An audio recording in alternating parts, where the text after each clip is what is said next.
Hello again, everyone. Welcome back to Betrayal at Krondor. We are in some caves beneath Sarth. We fought some giant spiders at the end of last episode. Let's continue to explore. Yes, you want rest. I mean, I suppose we can do that.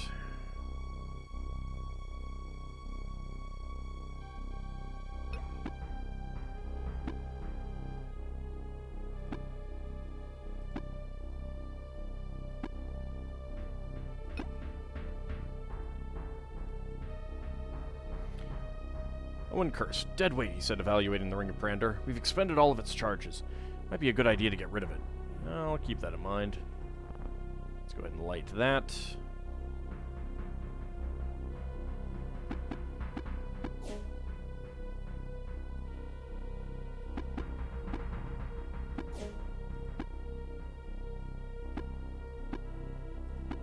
Yeah, there we go. Alright, let's just go straight south.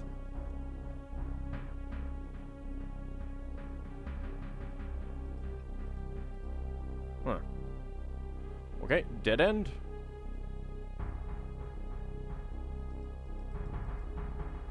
Doesn't seem like there's anything interesting about the wall. Feels like nothing happens in these corridors themselves. So we'll go this way.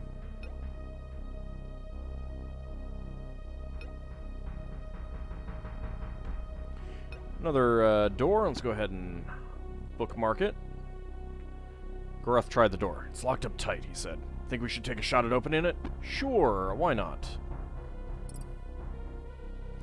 The lock was simple. And I keep forgetting to do my lockpick thing. Luckily, I heard a sound. Oh, we got some, oh my lord. Oh my lord. These things are gigantic.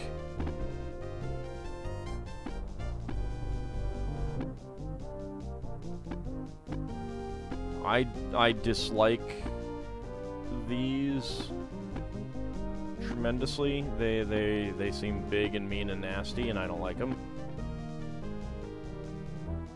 Can I not fight them, please? Let's go ahead and have you defend. Gigantic scorpions, jeez. This 20.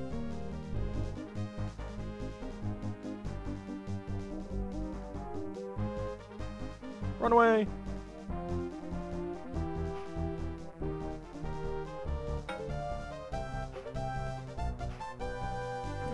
Well, they can move and attack pretty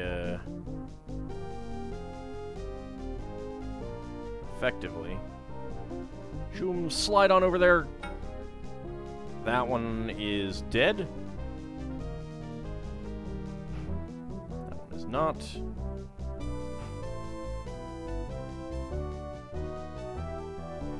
Whee!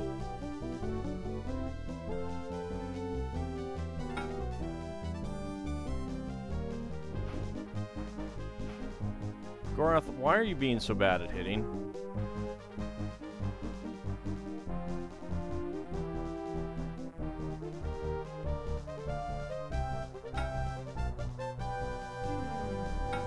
There we go. Finally, you hit. Alright. Flamecast.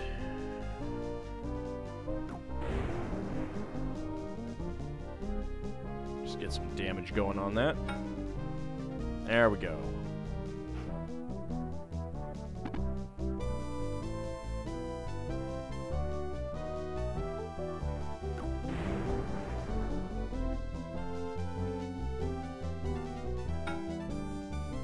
Oh. Okay. Party's abilities have increased. Your defense went up. Melee accuracy did not. Your casting accuracy went up. That is very nice. And your defense went up. Yeah, you kind of did take a few hits there. I would like Owen's casting accuracy to go up as much as possible. There's one of these scorpions. And no, we cannot take their tails.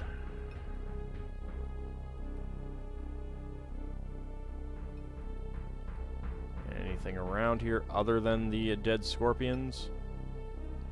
The dead gigantic scorpions? Yes, there is a treasure chest. Hey, it's a Mordhell wordlock chest. Okay. Satas. A box beneath a tree inside some tasty meat. Kept for a month or more, it still tastes just as sweet. Well, that's a walnut. I mean, it's some sort of, obviously it's going to be some sort of nut or, like, acorn, but, walnut certainly fits the 6 characters. There's something else that referred to a walnut as a box, too. Luton's Concentrate. On countless occasions, Gorath had observed magicians carrying vials of the same fluid, almost always downing the concoction before setting to work casting incantations. For a brief period of time, the imbiber would seem intensely focused, ignorant of events outside his purpose. Could be interesting. Go take that. And there is another box over here. No.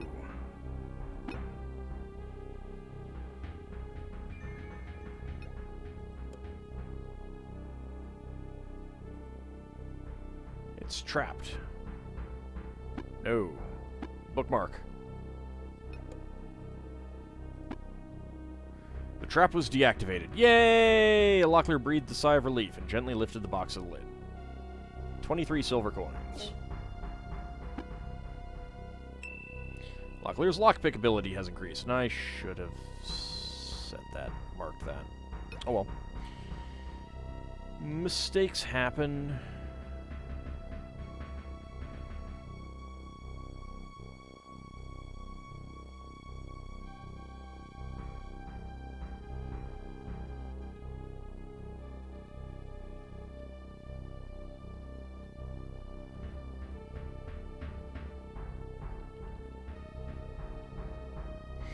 Alright, back out into the corridor we go, and let's go this way, see where it takes us. Whee!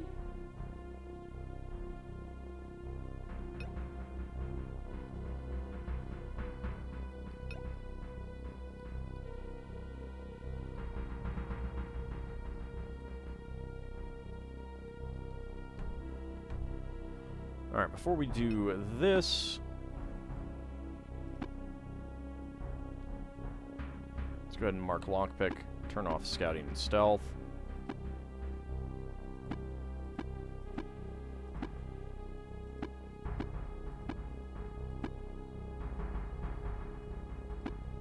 Go ahead and save the bookmark. It's locked tight. Think we should take a shot at opening it? Sure. Locklear shook his head. Lockmaker knew what he was doing. It's beyond my ability. I can't open it. Well, broke one.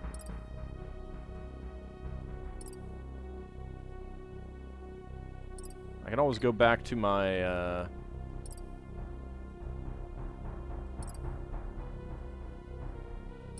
my bookmark if I, break too many of these. And I do have those other keys. If I get down to 20, I will be, reloading, for sure.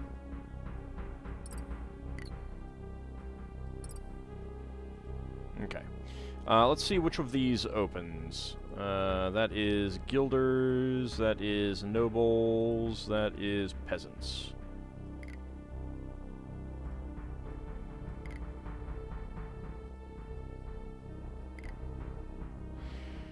Alright, none of those fit.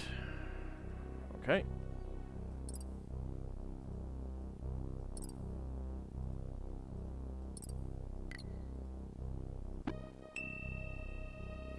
Well, his lockpick skill did increase. Up to 50. I don't remember what it was at before. Let's see if that works.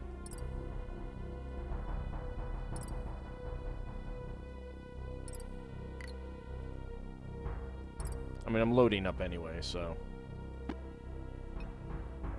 Yeah, I don't Let's see what it was at before.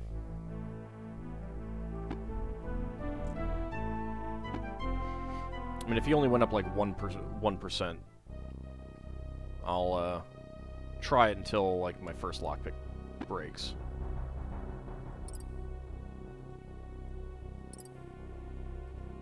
I don't know if this is the sort of thing where it's like you just need X amount. Yeah, it only went up 1%. I would like to get that 1% up, though.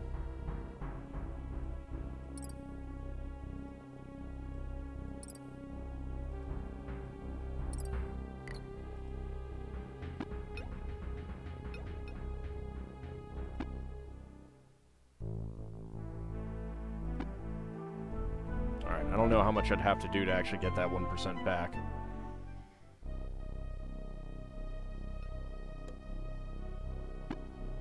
Alright, last try to get that 1% up.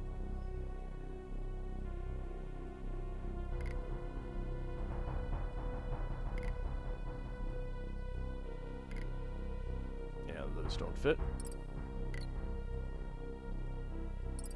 I mean, I got plenty of lockpicks, so...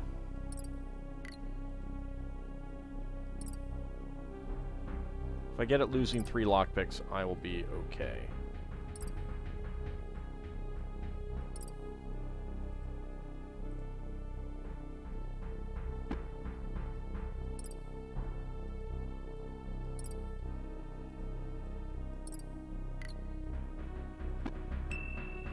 Okay.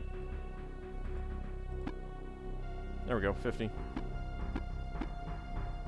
I'm okay with that.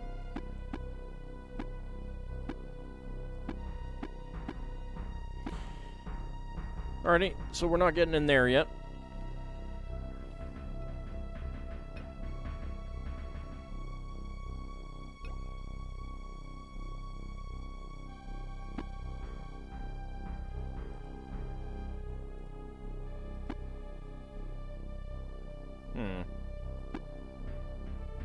Yep, there it goes.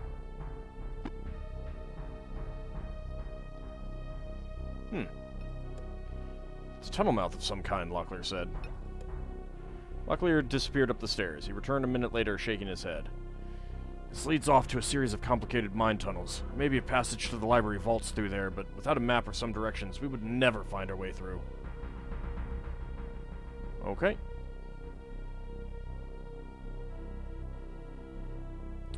We will have to come back here later when we have higher lockpick skill.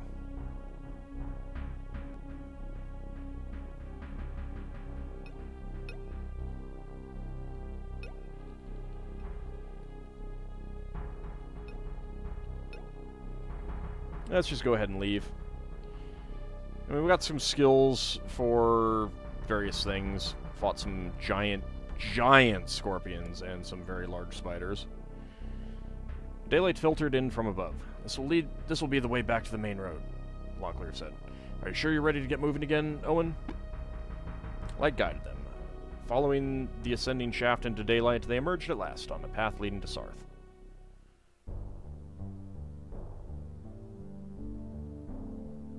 So there's an enter there, and there's an enter here. Ah, the library is here. Okay. A supernatural silence reigned in the vaults under Sarth, a perfect stillness which was unbroken even when a priest would accidentally let fall a book while searching the shelves, or when someone would sneeze while opening a dusty volume. It was as if time itself had been frozen here, trapped between the wooden cases, like pages within a book. Alright, let's systematically look through here. The shelves were overburdened, massive books which all appeared to be older than anything Locklear could imagine. Most of the works in the section appeared to be concerned with theology or philosophy. Not as well versed in the history of the gods as he would like, he reached for a less intimidating-looking volume and began to read.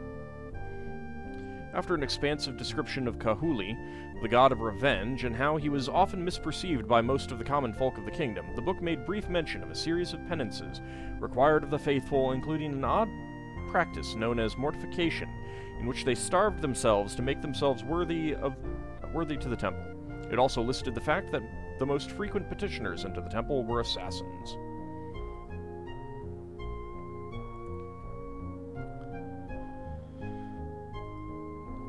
Gorath smiled. Pleased to find something in the vaults which appealed to his interests, he thumbed through a book which apparently had something to do with combat techniques.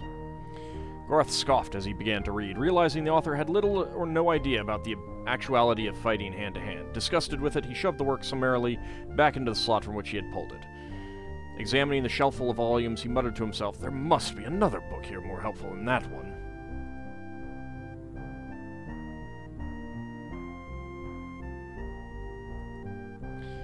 Owen scowled. The books arrayed before him all concerned theories of finance, a subject which his father had long ago exhaustively bored him with. While he thought he would never again be interested in the subject, he found himself reaching for one of the volumes. A very new-looking book. Owen had selected something titled Strategies of Trading, Volume 2. Just below the title, he noticed a special note which had been glued to the face of the tome, rare. Flipping through the pages, tables and charts of numbers confronted him, most of which he supposed would take him weeks to understand, time he didn't have to waste. In the center of the book, however, he did manage to find something of use. At the suggestion of a colleague, I have decided to include here examples of the finest shops in the kingdom, examples which illustrate my point rather elegantly, that good attention to finances will allow the shopkeeper to offer the lowest prices without sacrificing significant profit, and ensuring a reliable returning clientele. Dabe's fanciful trinkets near Caval Keep, roots and herbs in Prank Stone, arms of Dala and Wolfram, kingdom goods in L'Oreal, the Mercantile in Darkmoor. Healer's journals littered the shelf. By far the most extensive collection within Sarth's impressive stacks of books, Locklear felt a little intimidated. Unsure what titles or names would be of the most use to him, he picked a book at random and began to read. Unfortunately, much of the book he had selected was confusing or contradictory, and after struggling with it for nearly half an hour, he finally gave up, putting it back on the shelf where he had found it. Next book, he thought.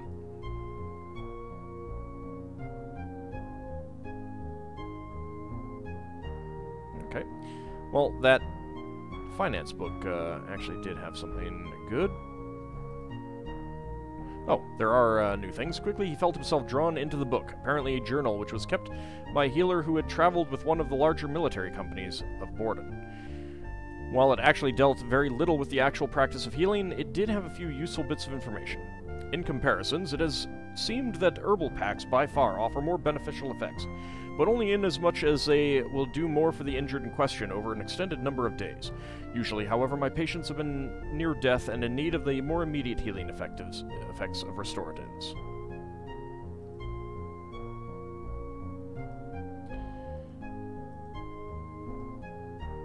More a book of home remedies and folk cures than anything else, there was little in the book about which he had not heard. Practically speaking, the only advice it had given of a practical nature was that it was better to sleep indoors in an inn while sick, rather than toughing it out on the hard, cold ground.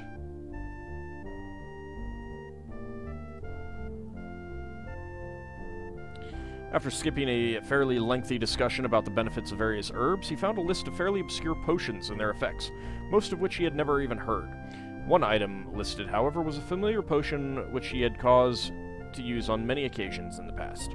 Restoratives. Generally, the use of these potions are well known among the common folk of the Kingdom of the Isles, but it is not so commonly apprehended that these formulas may help speed the healing process for those who have suffered near-fatal injuries.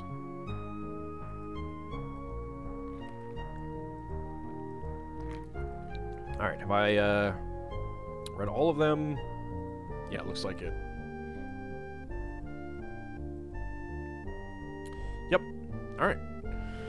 So there are multiple books on these shelves, so that's good. Well, let's keep an eye out. Immediately upon opening it, he discovered it was a simple ledger containing only row upon row of numbers which didn't seem to add up properly in his head when he ran his fingers across the columns. Closing it with a snap of his wrist, he replaced it on the shelf.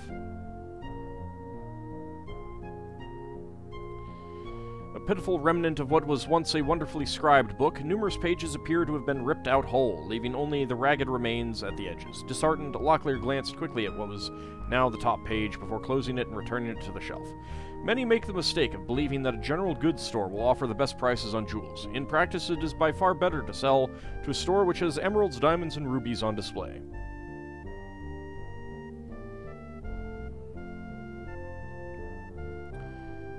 Municipal ledger.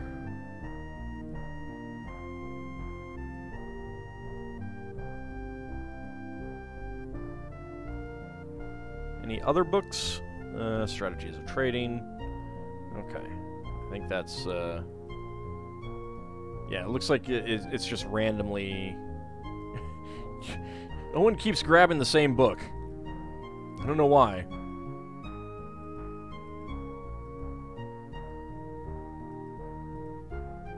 Okay. Back here.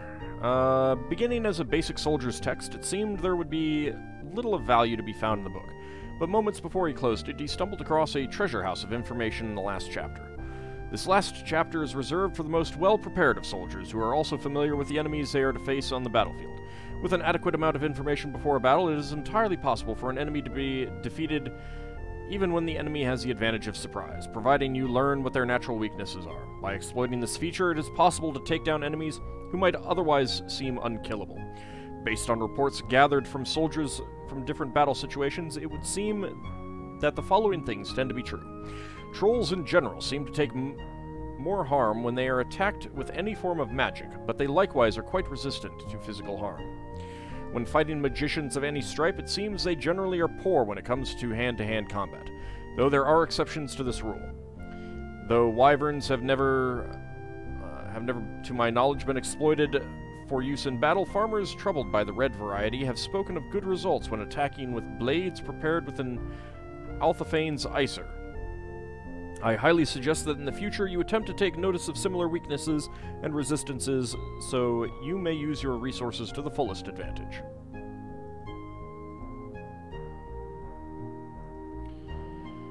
Okay, that's the same thing. Highly specific in nature, it dealt with a variety of tactics for dealing with an enemy when they resorted to using various ballistic or magical tactics. While he could understand most of the ideas involved, he realized it would take several months of practice for him to master any of the more advanced techniques. In the end, the most practical information ended up being the first few lines of the book. If it may at all be arranged, it is best to confront your enemy on a battleground of your choosing in such a way that you have the element of surprise and command any set pieces which might mean the turning of the battle. If, however, your opponent has command of magical or ballistic means, it is always a better stratagem to close range as soon so as to deny him the ability to load his weapons without obstruction.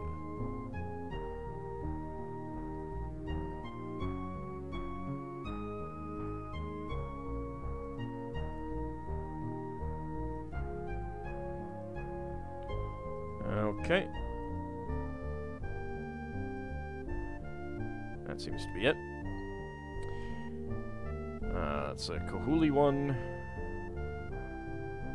Kahuli again. Having expected by the title to find a book about Dala, the protector goddess, he was surprised to find that within seemed to be a registry of the names of people who regularly attended services at the temple. Also included was a special page which seemed to be a proclamation made by the priests of the Temple of Dala. Henceforth let it be claimed, blessed of Dala be the daughters of Flendel Halfgate, so named Thea, Andrea, Gina, Sarah, Kira, and Larissa, who in good mercy hath been right worthy and true to the goddess, having provided much-needed leather goods, grain, and entertainment for the woefully poor in their hour of need. From this day in the second year of the reign of good King Liam I, forever shall your issue be watched over by the fortunes of the goddess.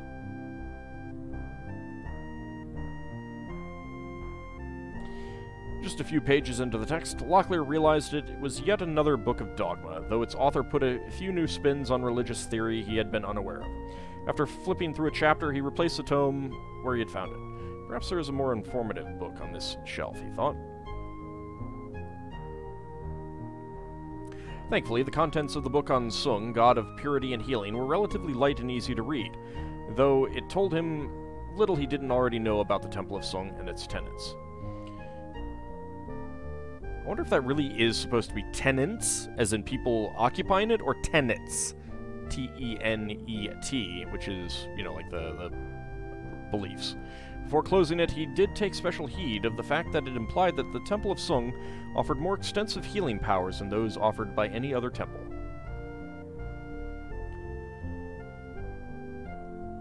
That's Kahuli again. One of literally hundreds of books on the subject of Ishap, the god above all, the book was difficult to understand and written in a barely legible hand. Setting it aside, he looked back at the other books on the shelves.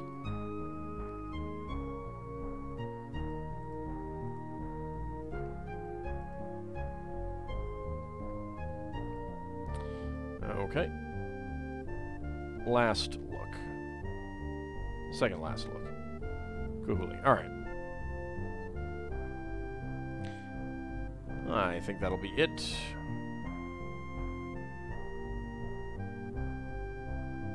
So that, yeah, that is all the library. There's this other enter down there, and that's it. Alright, let's go ahead and exit.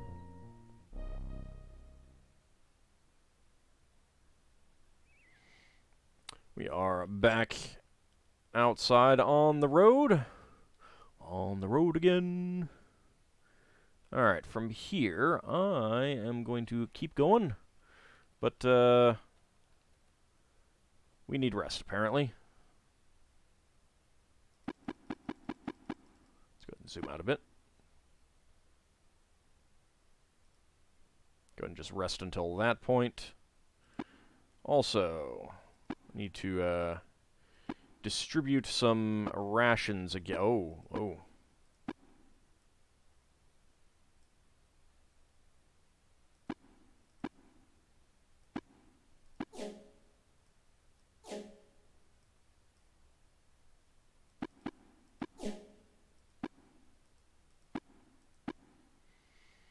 Alright, we're going to need to find some more rations.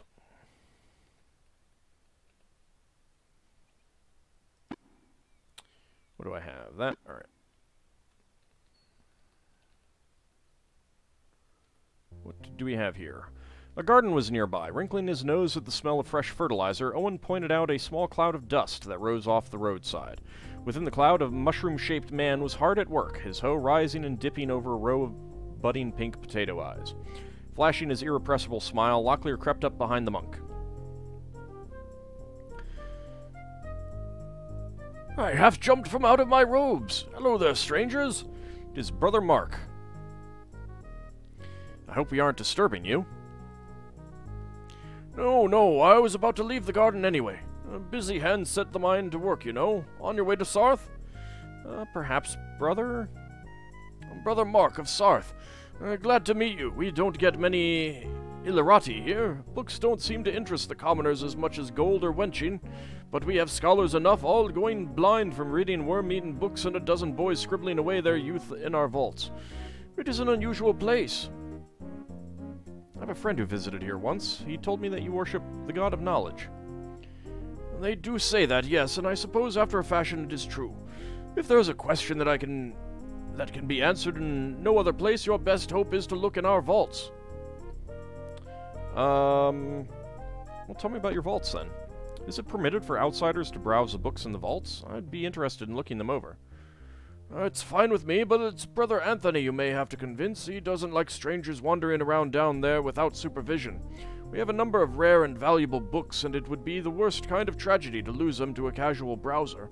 I'll warn you, though, you may have difficulty finding what it is you want. Many of the books have never been catalogued, and unless you know very specifically what you are looking for, either by the scribe's name or the title of the work, you might not find anything that will be of any value to you. What was this about bad weather? So, when is the storm going to hit? We're a little concerned about finding a place to stay so we don't get soaked. Storm? It is the first I have heard of such a meteorological disturbance. Brother Guillaume didn't mention it to me before I left the Abbey this morning. That's strange. We met a gentleman named Rowe who said a storm had been predicted by the brothers at the Abbey. I wonder why he would tell you such a thing. Of course, he has been acting peculiarly since his wife died. Terrible tragedy, and striking at such a time when he had to give up his farm. I really must feel sorry for the poor old soul. Wait, his wife...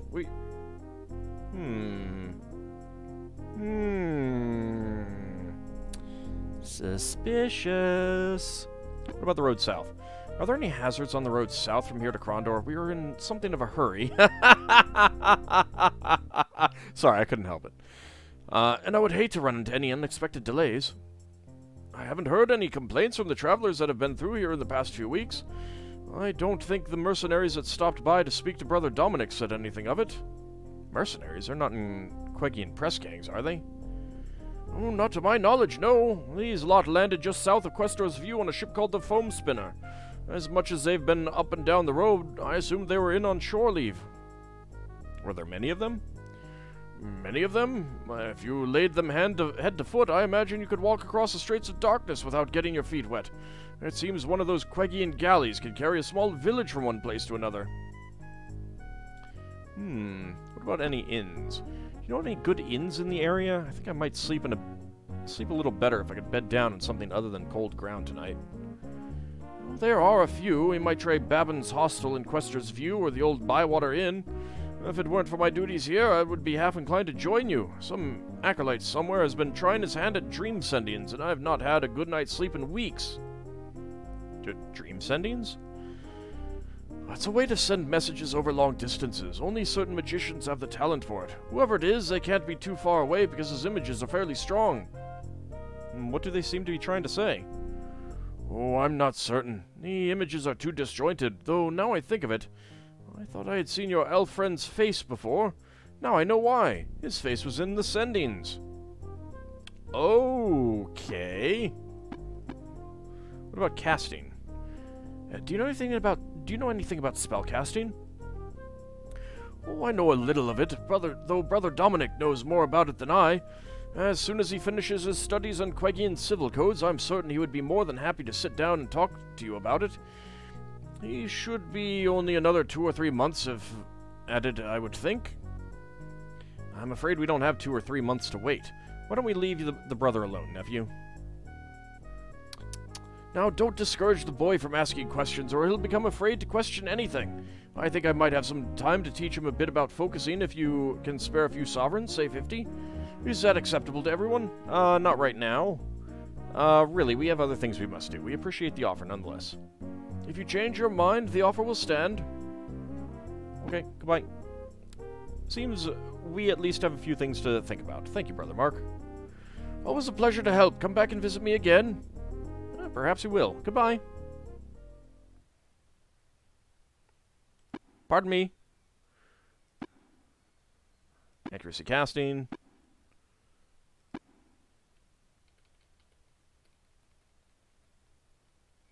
Yep. Where are you? Mark. Let's go farther away and come back.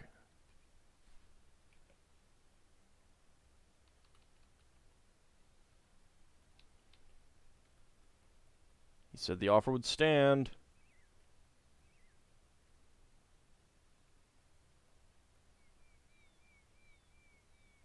Alright, let's go up to Sarth and come back down. Maybe that'll, trigger it.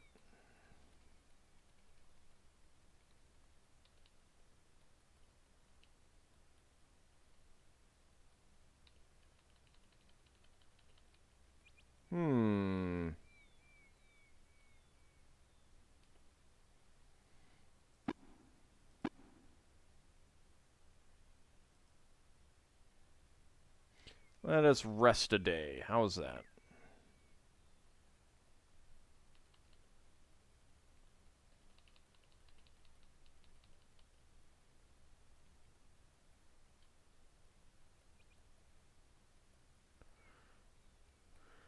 Okay, I might need to reload to my last save and try that again. There was also something about spells.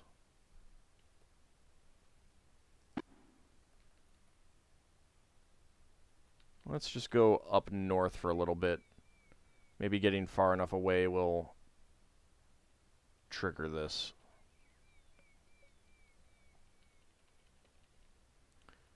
I mean, he did say the offer would stand.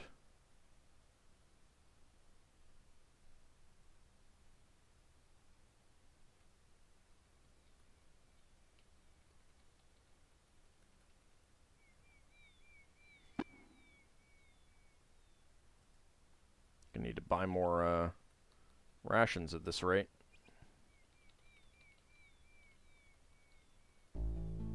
There we go. Brother Mark hove into view. Still wielding a hoe in his hammy fists, he gestured to Locklear with it. I see you didn't get your earful last time. What brings you back to the Brothers of Sarth? Casting? Yes. More than acceptable. Where do we start?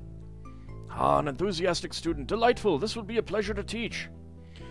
Owen blanched. He had been assigned a simple enough task. Cast a telekinetic spell to move his satchel closer to him. Instead, his satchel had remained obstinately stationary while hurling Brother Mark backwards into his well-tended crops. Are you all right? Owen gasped. I didn't mean for that to happen. You are still depending on your eyes, Brother Mark sighed, brushing a stalk of corn out of his face as he struggled to his feet. Concentrate. If you ever find yourself in a situation where you can't see what you're affecting, all the spells in the world will be utterly useless to you. Instead of trying to see your target, try to feel it. Now let's try this again. I know you'll learn this eventually. We don't have any more time to waste, Locklear said. Why don't you pick up your things and we can get ready to move, Owen? Again on his feet, Brother Mark went to console his downcast pupil, patting him reassuredly on the shoulder. Remember, feel the target. That's the key. Until then, I suggest you stock up on a good supply of Luton's concentrate to get you through your exercises. And what about spells? Now that I know a little bit more about spellcasting, perhaps there's a simple spell you could teach me. Owen. Just something simple so we can defend ourselves in case we run into anyone hostile on the road. I don't know what you imagine is waiting out there for you, but I believe I have just the thing. I will have to run up to the vaults to search for it, but it is a little spell called Flamecast. Of course, there will be the matter of a fee, say 30 sovereigns. I know precisely where it is if you want me to run and get it. Shall I? Yes. You can be quick about it? I won't be a moment. I will return as quickly as my little feet can move me. They waited. When at least it seemed the priest was never going to return, he appeared waddling down the hillside, a beribboned parchment missive stuffed beneath one of his arms. Collecting the money owed him from Gorath, he carefully handed over the scroll. Thank you. Seems we at least have a few things to think about. Thank you, Brother Mark. Always a pleasure to help. Come back and visit me again. Perhaps we will. Goodbye. Owen's accuracy casting ability has increased to 85. Very nice. Back onto stealth and scouting. All right, I think I'm going to run back up to the town and buy some rations, just because I like to be at 14 for everyone, just in case I'm stuck running around and not able to get back to a